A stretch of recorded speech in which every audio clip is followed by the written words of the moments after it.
Jésus a souligné la nécessité de planifier notre vie et il a insisté pour que nous le fassions, même dans notre décision de le suivre. Luc chapitre 14, verset 27 dit « Et quiconque ne porte pas sa croix et ne me suit pas, ne peut être mon disciple. » Verset 28, il dit « Car lequel de vous, s'il veut bâtir une tour, ne s'assied d'abord pour calculer la dépense et voir s'il a de quoi la terminer. » Et Jésus a dit cela. Verset 29, de peur qu'après avoir posé les fondements, ils ne puissent l'achever et que tout ce qu'ils verront ne se mette pas à le railler. Verset 33, ainsi donc, quiconque d'entre vous ne renonce pas à tout ce qu'il possède ne peut être mon disciple. En d'autres termes, si vous voulez faire quelque chose, asseyez-vous et planifiez. La capacité de documenter l'avenir est la foi. Capturer ce qui existe mais ne peut être vu, c'est planifier. Dieu est un Dieu de foi. Nous en avons parlé. La foi est la croyance dans la promesse de Dieu. La foi est la conviction de l'avenir. La foi, c'est être certain de ce que nous ne voyons pas physiquement. La foi exige un plan. La foi exige un plan. Je ne suis pas convaincu que vous êtes sérieux au sujet de la vie tant que je n'ai pas vu votre plan. Amen.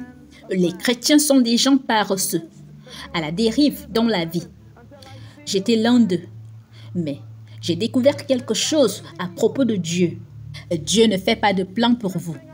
Il a un plan pour vous, mais il ne planifie pas pour vous. La planification est la plus haute expression de la foi en Dieu. Quand Dieu vous dit de faire quelque chose, si vous ne le documentez pas, ni ne le planifiez, vous n'y croyez pas. Si vous croyez en quelque chose, alors vous la planifiez. Planifier, c'est saisir la volonté de Dieu pour votre vie, la capturer. La planification donne une définition à la foi. La planification fait sortir les promesses de l'éternité pour les faire entrer dans le temps. Il y a des choses que j'ai mises sur papier, que seul Dieu et moi croyons. Mais c'était sur le papier. Et qu'est-ce que j'ai fait? Je les ai copiées et je les ai données à des milliers de personnes. Maintenant, ils y croient. Et tout ce qui était dans mon cœur est maintenant dans leur cœur et se réalise. La planification tire les promesses de l'éternité et les fait entrer dans le temps. La planification documente la vision. Je ne suis pas impressionné par la qualité de votre vision. Faites-moi voir le plan. Sans plan, la vie n'a pas de définition. Sans plan, la vie n'a pas de sens. Sans vision, le peuple périt, dit la Bible. Un plan est une vision capturée. Sans vision, il n'y a pas de contrôle de soi. Sans plan, il n'y a pas de contrôle d'objectif. Il faut donc comprendre que la foi s'exprime dans la planification. La planification est dans la foi. La Bible dit, mais nous savons que la foi sans les œuvres est quoi? Morte. Donc, la raison pour laquelle de nombreux plans ne se réalisent pas, c'est parce que de nombreuses personnes ne donnent pas de suite à leurs projets. En fait, planifier sans agir, c'est échouer. Dieu est le plus grand exemple de planificateur de la foi. Planifier et travailler avec Dieu est naturel. Tout d'abord, Dieu a conçu le plan de la rédemption, Éphésiens chapitre 1 verset 4, avant la création du monde. Ensuite, il a documenté son plan, sa vision. Il a écrit dans la Bible. Ensuite, il a documenté son plan, sa vision. Il a écrit dans la Bible. Ensuite, Dieu a mis en œuvre son plan. En continuant de le mettre en œuvre, il a envoyé son Fils. Jésus-Christ a été prononcé et annoncé pendant 5000 ans. Dieu est un planificateur. Il est important de noter que les desseins de Dieu ont créé ses plans et que ces plans ont produit son œuvre. Et il a exécuté son plan et son dessein s'est accompli. Et si vos plans pour l'année dernière ont échoué ou ne se sont pas réalisés, imitez Dieu. Qu'a fait Dieu lorsque ses plans ont échoué? Il a élaboré de nouveaux plans. Notez-le. Si vous n'avez pas de plan, vous ne pouvez pas changer de plan. Dieu ne changera jamais ses objectifs, mais il peut changer ses plans. Les plans sont modifiables, mais jamais les objectifs. Dieu n'a pas paniqué lorsque l'homme a échoué. Il avait simplement un autre plan. Ne pas réaliser son plan ou échouer de le réaliser ne signifie pas que vous êtes en dehors de la volonté de Dieu. Je tiens à le répéter parce que beaucoup de gens pensent que si ça ne marche pas, c'est que ce n'est pas Dieu. Ça, ce n'est pas vrai. Dieu vous dit que si vous gardez vos objectifs clairs, vos plans peuvent changer. Mais n'ayez pas peur de changer vos plans, gardez simplement vos objectifs et rendez-les permanents. Je vais accomplir cette chose, même si mes plans ont changé. Vous savez, j'ai entendu les gens dire « Je suis divorcé, les choses ne marcheront plus jamais ». Ce n'est pas vrai. Faites juste un autre plan. Épousez une meilleure personne. L'échec est une occasion de dire « Je vais recommencer ». Et Jésus a souligné la nécessité de planifier votre vie et il a insisté que nous le fassions même dans notre décision de le suivre. Luc chapitre 14, verset 27, il dit « Et quiconque ne porte pas sa croix et ne me suit pas, ne peut être mon disciple. » Verset 28, il dit « Car lequel de vous, s'il veut bâtir une tour, ne s'assied d'abord pour calculer la dépense et voir s'il a de quoi la terminer. » Verset 29, de peur qu'après avoir posé les fondements, il ne puisse l'achever et que tous ceux qui le verront ne se mettent à le railler. Le verset 33 dit « Ainsi donc, quiconque d'entre vous ne renonce pas à tout ce qu'il possède ne peut être mon disciple. » En d'autres termes, si quelqu'un parmi vous voudrait faire quelque chose, qu'il s'asseye et planifie. Nous devons d'abord nous asseoir, dit-il. La plupart des gens ne s'assoient pas. Nous ne passons pas notre temps sur nos rêves ni sur notre vision. Nous sommes trop occupés à essayer de gagner notre vie. Éteignez la télévision, passez 3 heures ce soir avec une feuille blanche et dites « Dieu, je vais m'asseoir et élaborer un plan de 15 années pour ma vie, conformément à la vision que j'ai dans mon cœur. » Il faut s'asseoir pour cela. Et la première recommandation que Jésus donne, c'est de s'asseoir d'abord. Ça, c'est difficile à faire. Ensuite, il dit de faire une estimation. C'est bien d'estimer combien de temps cela va-t-il me prendre. Que dois-je accomplir pour y parvenir? Combien d'études dois-je réaliser pour y parvenir? De quel type d'informations ai-je besoin pour y parvenir? Vous devez estimer ce dont vous avez besoin si vous voulez être un visionnaire efficace. Il ajoute que vous devez tout donner pour votre projet. Cela signifie que vous devez le poursuivre de tout votre cœur avec tout ce que vous avez. Vous devez être prêt à mourir pour ce pourquoi vous vivez. Le premier endroit où la planification est mentionnée dans les Écritures, c'est par Dieu lui-même. On la trouve dans Genèse chapitre 11, verset 6. Et l'Éternel dit, « Voici, ce n'est qu'un seul et même peuple. Ils ont un même langage et ils commencent à travailler et maintenant, rien ne les empêchera d'exécuter ce qu'ils ont projeté. » Il parlait de la tour de Babel. Et si les gens ont l'intention de faire quelque chose, dit Dieu, et qu'ils s'engagent à le faire, rien ne peut les arrêter.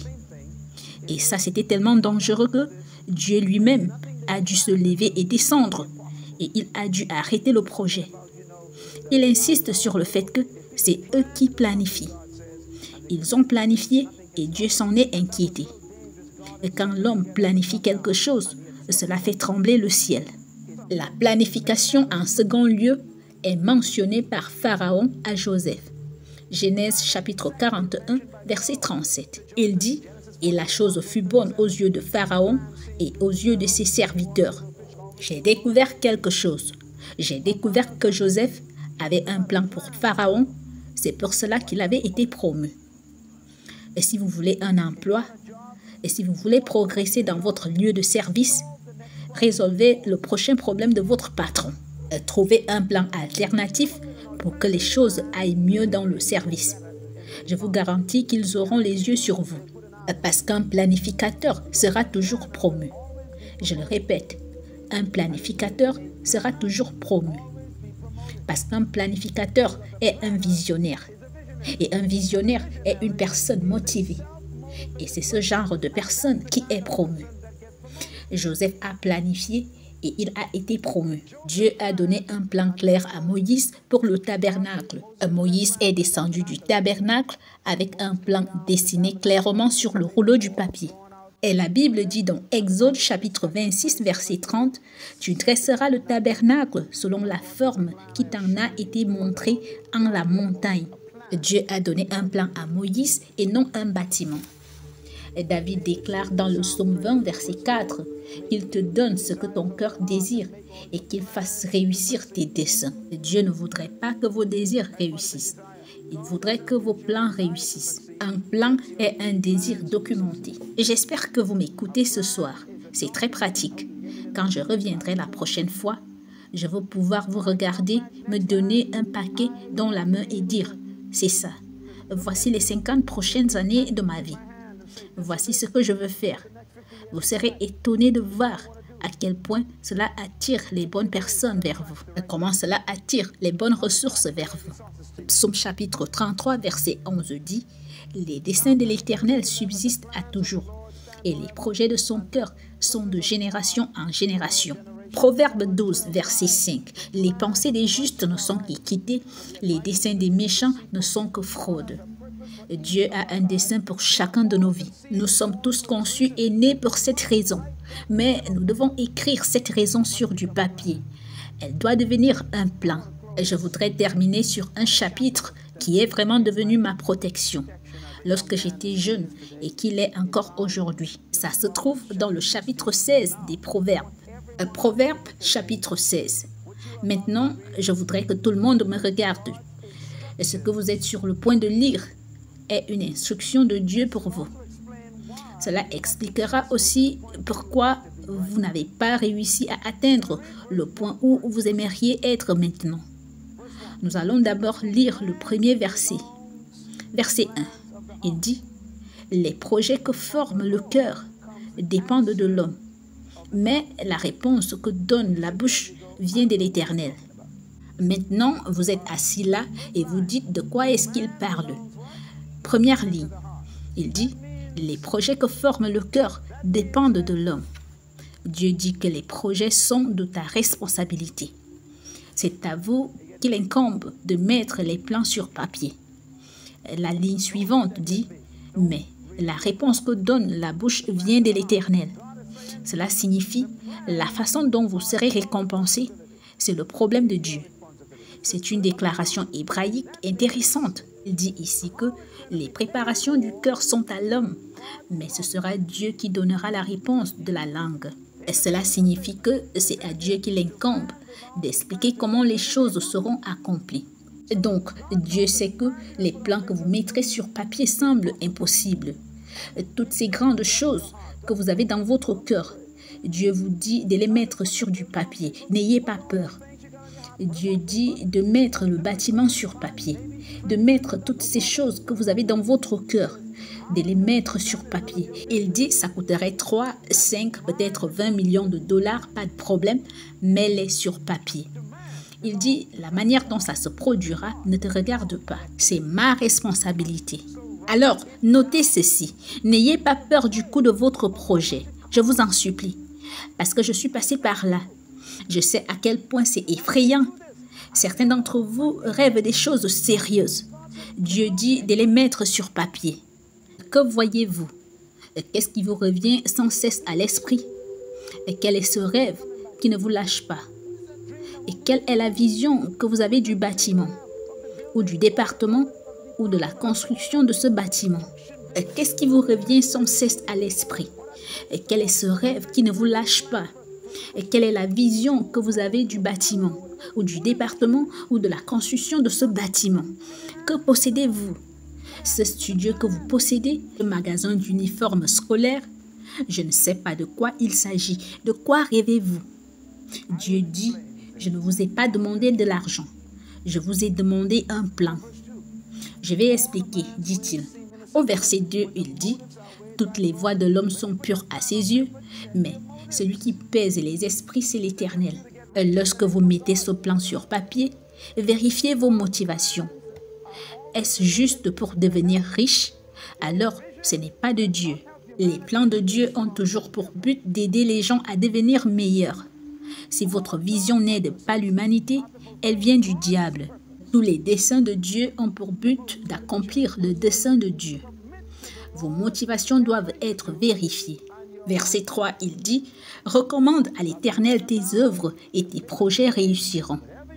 Notez-les, confiez-les-moi et tout ce que vous ferez réussira. » Verset 4, « L'Éternel a tout fait pour un but, même le méchant pour le jour du malheur. » Même le méchant est intégré dans le système. Dieu dit « Écris ton plan, je ne travaillerai pas avec toi sans plan. » Et quand tu as un plan, beaucoup de gens s'opposeront à toi, mais nous les intégrerons simplement dans le plan. Verset 5. Tout cœur hautain est en abomination à l'Éternel. Certes, il ne restera pas impuni. Dieu dit que même s'il travaille avec les méchants, vous ne devez pas vous moquer d'eux. Ne vous enorgueillissez pas de votre succès alors qu'il travaille à travers vous. Verset 6. Par la bonté et la fidélité, on expie l'iniquité, et par la crainte de l'Éternel, on se détourne du mal. Ce qui signifie que les principes maintiennent votre vie en accord avec les lois de Dieu au fur et à mesure que les plans se déroulent. Verset 7. Quand l'Éternel approuve les voies d'un homme, il dispose favorablement à son égard, même ses ennemis. Pourquoi? Quand vous avez un plan, vous ne pouvez pas avoir d'ennemis. Vous devez faire de vos ennemis des amis. Mais vous devez avoir quoi? Un plan. Verset 8. Mieux vaut peu avec la justice que de grands revenus avec l'injustice. Ne faites rien d'injuste pendant que vous mettez en œuvre votre plan. Prenez votre temps. Il vaut mieux commencer avec le peu que vous avez maintenant. Ne vous précipitez pas. Ne volez pas d'argent. Ne vendez pas la drogue pour obtenir de l'argent. N'acceptez pas de pot de vin pour aller de l'avant. Il dit, prenez les choses comme il faut. Avancez comme il faut. Prenez votre temps. Respectez votre plan. Voici un point très important, verset 9. Le cœur de l'homme médite sa voie, mais c'est l'Éternel qui dirige ses pas. Écoutez ceci. Le cœur de l'homme médite sa voie, mais c'est l'Éternel qui dirige ses pas. Pendant des années, en tant que chrétien, j'ai prié pour que Dieu me guide, tout comme vous le faites en ce moment. Avez-vous parfois eu l'impression que Dieu ne me guide pas? Je n'entends pas la direction de Dieu. Je ne vois pas la direction de Dieu. Où est Dieu? J'ai besoin de Dieu. Dieu semble si loin. Réalisez le verset. Il dit, le cœur de l'homme médite sa voie, mais c'est l'Éternel qui dirige ses pas. Si vous n'avez pas de plan, Dieu n'a rien à diriger. Donc, vous avez prié ces 5 dernières années. Oh Dieu, aide-moi. Aide-moi à faire quoi? Je ne sais pas. J'ai juste besoin que tu m'aides. Oh Seigneur, bénis-moi. Bénis-moi pourquoi? Oh Seigneur, guide-moi. Où? Là, c'est sérieux. Dieu dit, si tu n'as pas de projet, je n'ai rien à diriger. Si vous n'allez pas dans une direction, je ne peux pas vous guider. Vous voulez que le Seigneur vous conduise? Attirez-le. Faites un plan.